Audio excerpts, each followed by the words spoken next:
বিসমিল্লাহির রহমানির রহিম। প্রিয় শিক্ষার্থী বন্ধুরা, আশা করি সবাই ভালো আছো। আমিও তোমাদের দয়ায় ভালো আছি। আমি আজকে তোমাদের মাঝে উপস্থিত হয়েছি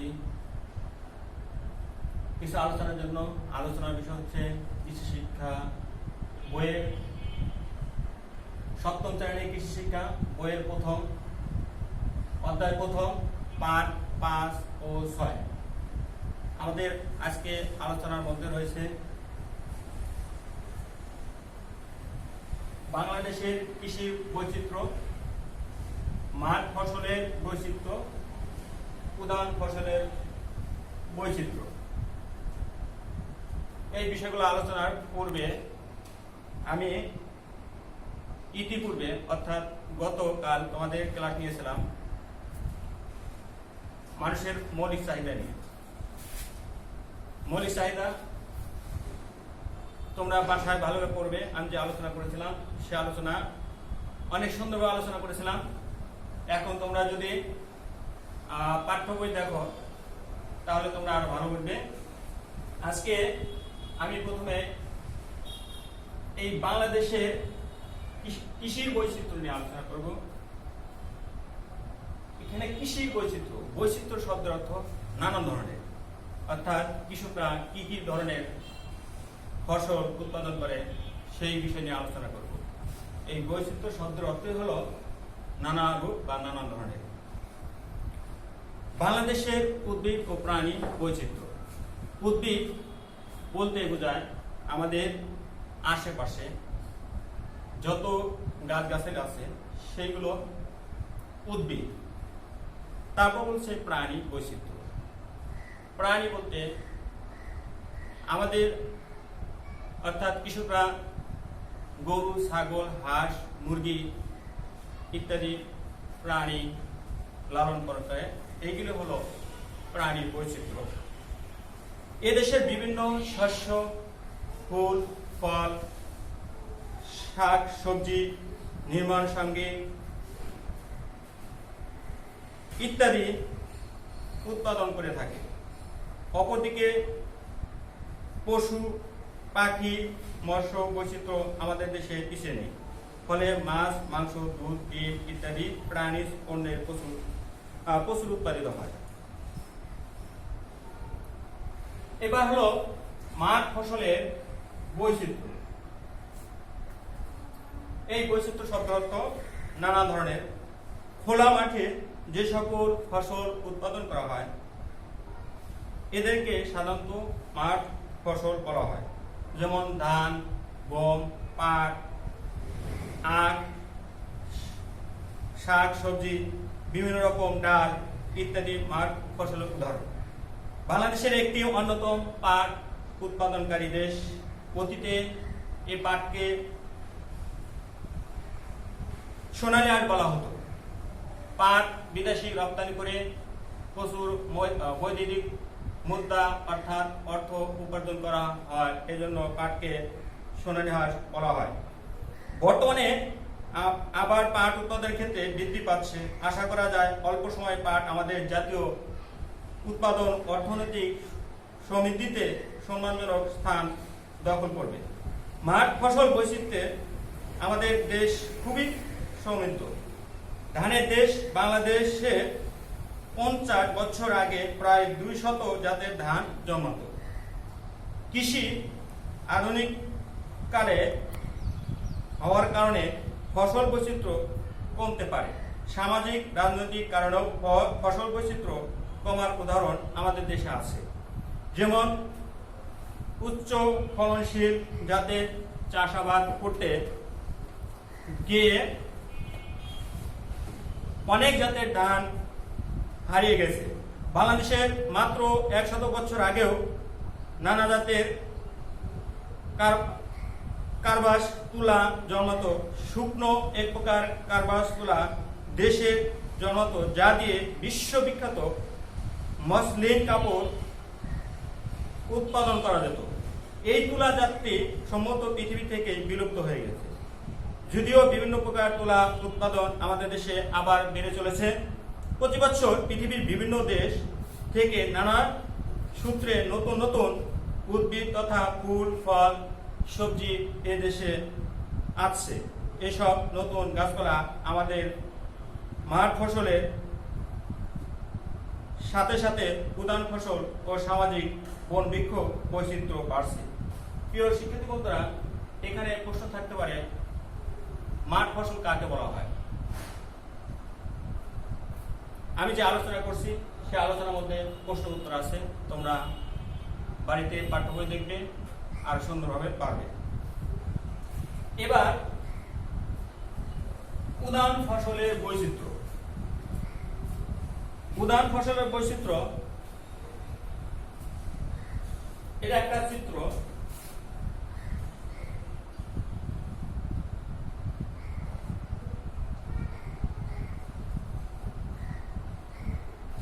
প্রধান ফসলের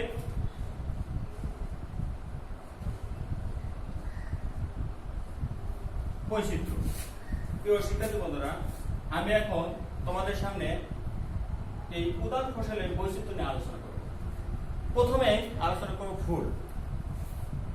যে কোনো ফসলে ফুল ছাড়া ফল হয় না বা শস্য হয় না, এই জন্য সর্বপ্রথম আমরা ফুল নিয়ে আলোচনা করব। ফুল আমাদের এ দেশে অভিজাত গোলাপ থেকে শুরু করে গাঁদা, বেলি, জুঁই ইত্যাদি শত শত রকমের ফুল জন্মায়। আমাদের দেশের সকল ফুলের নাম জানো? হ্যাঁ, আমরা সবাই জানি, অনেকে কম জানি, অনেকে বেশি জানি। এক সময় 2-4টি ফুলের গাছ হিসাবে ফুল কেনা বেচা চালু হয়েছে। ফুল উপহার পেলেও সন্তুষ্ট হয় না, এমন মানুষ বিরল।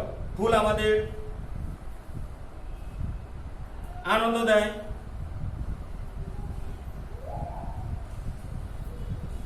ফুল আমাদের বাজারে অনেক কেনা বেচা হয়, যেমন গাঁদা ফুল, বেলি ফুল, জুঁই ফুল ইত্যাদি ফুল আমাদের বাজারে কেনা বেচা হয়। আমরা যখন কেউ হাতে ফুল পাই, ফুলে আনন্দ আমরা অনেকে ভরে যাই। বিশেষ করে গোলাপ ফুল, এই গাঁদা ফুল, এগুলি আমরা হাতে পেলে সবাই খুশি হয়ে যায়।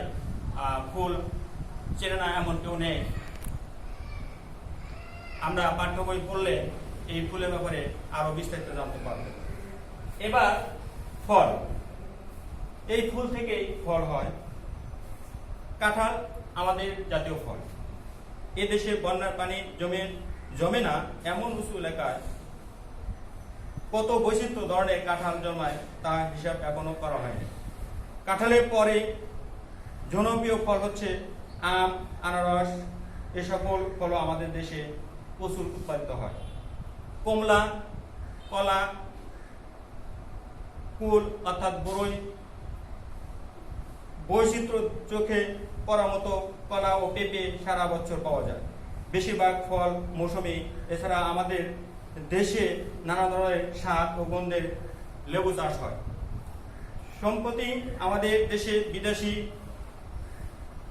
ফলও পাওয়া যায়। আমাদের মাটি, জলবায়ু ও ফল চাষের উপযোগী। ফুল নিয়ে আলোচনা করলাম, ফল নিয়ে আলোচনা করলাম। এবার সবজি। সবজি বা শাক। এদেশে সকল ঋতুতে কম বেশি সবজি উৎপাদিত হয়। বিশেষ করে শীতকাল বা রবি মৌসুমে সবজির বৈচিত্র্য অনেক বেশি। শাকের বৈচিত্র্যে এ দেশেও কম নয়।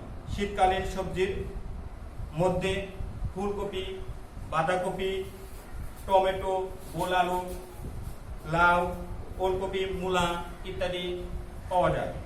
ইত্যাদি উল্লেখযোগ্য। গ্রীষ্মকালীন অর্থাৎ গরমকালীন বা বর্ষাকালীন সবজির মধ্যে চাল, কুমড়া, পটল, করলা, ঝিঙ্গা, চিচিঙ্গা ইত্যাদি সবজি পাওয়া যায়। এছাড়া আরো রয়েছে লাল শাক, পুঁই শাক, পালং শাক, কলমি শাক ইত্যাদি। আবার পেঁপে, কাঁচকলা, বেগুন, লাল শাক ইত্যাদি শাকসবজি সারা বছর আমরা পাই। এই সবজি আমাদের প্রধান হাতিয়ার হলো কৃষি। কৃষকরা যদি সবজি জন্মায় তাহলে আমরা সবজি পাবো, আর যদি এই কৃষক সবজি যদি না জন্মায় তাহলে আমরা সবজি পাবো না। এবার আমরা মশলা নিয়ে আলোচনা করব। মশলা উষ্ণ আর্দ্র অঞ্চলের অবস্থান বলে আমরা মশলা প্রিয় জাতি। আমাদের দেশে মরিচ, হলুদ, পেঁয়াজ, রসুন, আদা, তেজপাতা ইত্যাদি রকমের মশলা উৎপাদিত হয়। এই মশলা উৎপাদনও আমাদের কৃষকেরা করে থাকে।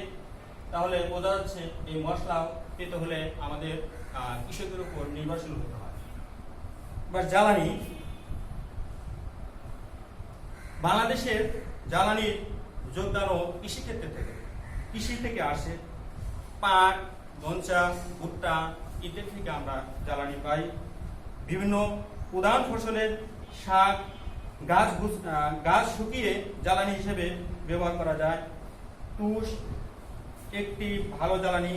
এছাড়া উদান ও বনজ বৃক্ষের কাঠও জ্বালানি হিসেবে জনপ্রিয়। এই তুষ আমরা পেয়ে থাকি ধান থেকে। কৃষক যদি ধান উৎপাদন না করতো আমরা খেতে পারতাম না, জ্বালানি ব্যবহার করতে পারতাম না। তারপর কাঠ আসে হলো গাছগাছালি থেকে। এই গাছগাছালিও কৃষকরা চারা রোপণ করে, প্রথমে চারা তৈরি করে, তারপর চারা তৈরি করে মাটিতে বপন করে, আস্তে আস্তে গাছ বড় হয়। এই গাছ থেকে আমরা কি পাই? বিভিন্ন কাঠ পাই। এই কাঠও জ্বালানি হিসেবে আমরা ব্যবহার করি। তাহলে এই জ্বালানি পেতে হলেও আমাদের কৃষকের উপর নির্ভরশীল হতে হয়। এবার হলো পাট। এই পাট বাংলাদেশের প্রধান অর্থকরী ফসল হলো পাট।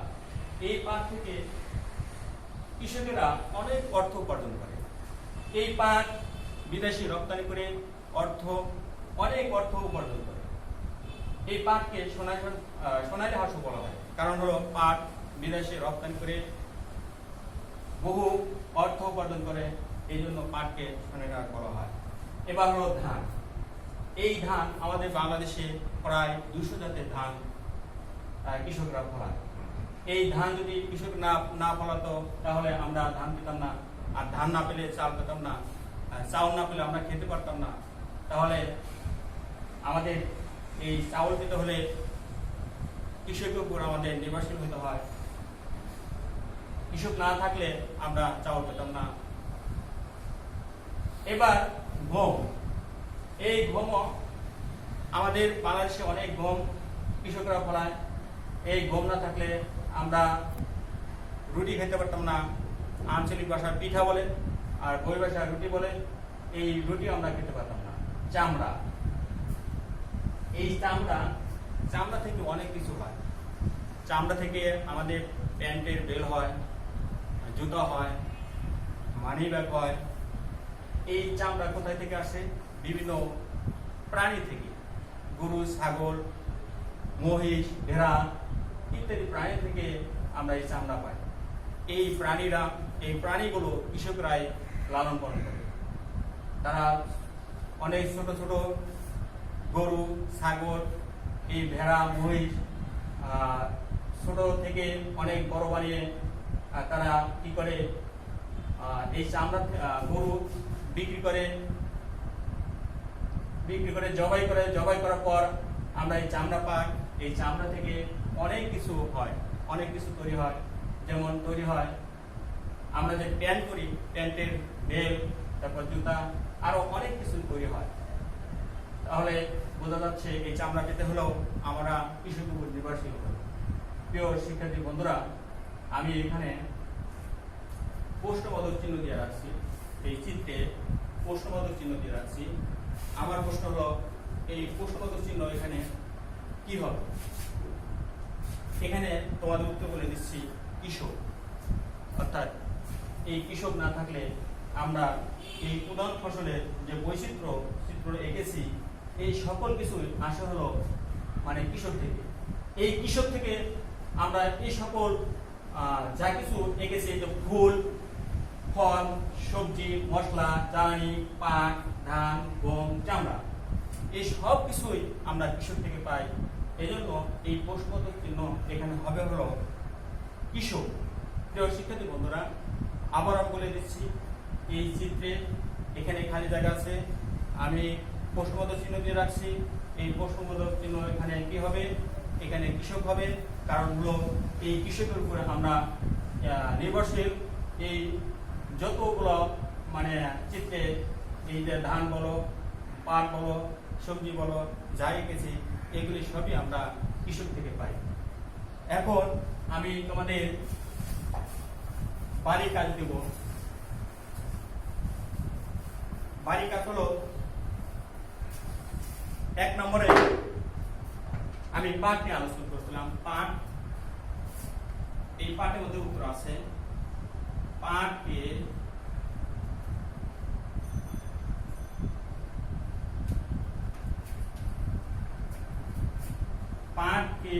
সোনালী আঁশ বলা হয়।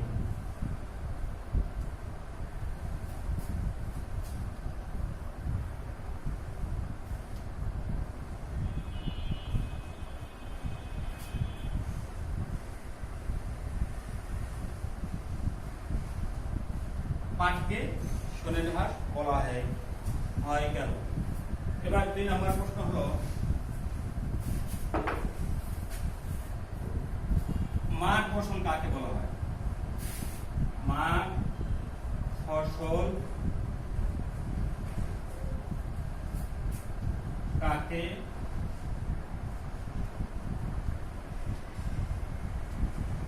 বলা হয়?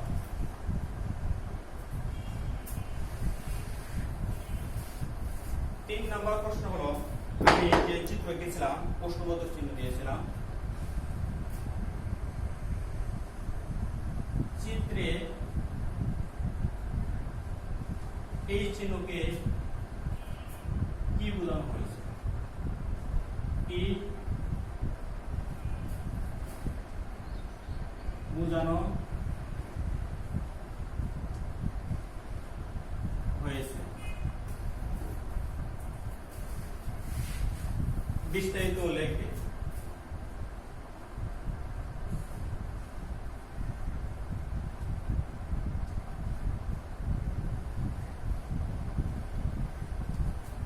বিস্তারিত লিখবে। 4 নম্বর প্রশ্ন হলো, চিত্রে এই চিহ্নকে বাদ দিলে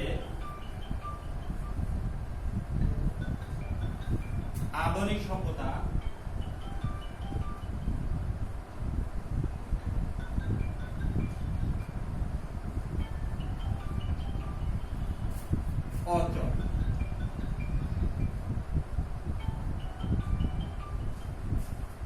অচল বিশ্লেষণ করো।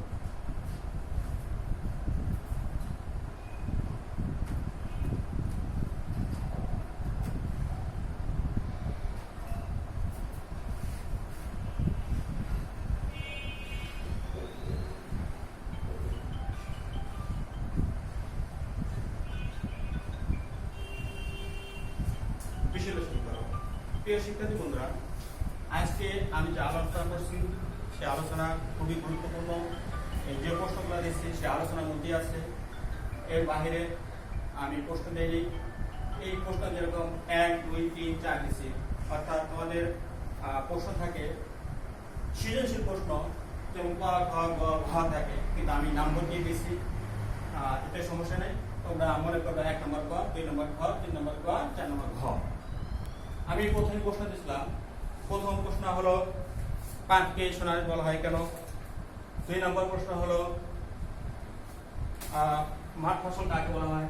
3 নম্বর হলো চিত্রে, অর্থাৎ আমি যে চিত্র এঁকেছিলাম, প্রশ্নবোধক চিহ্ন দিয়েছিলাম, চিত্রে এই চিহ্ন, এই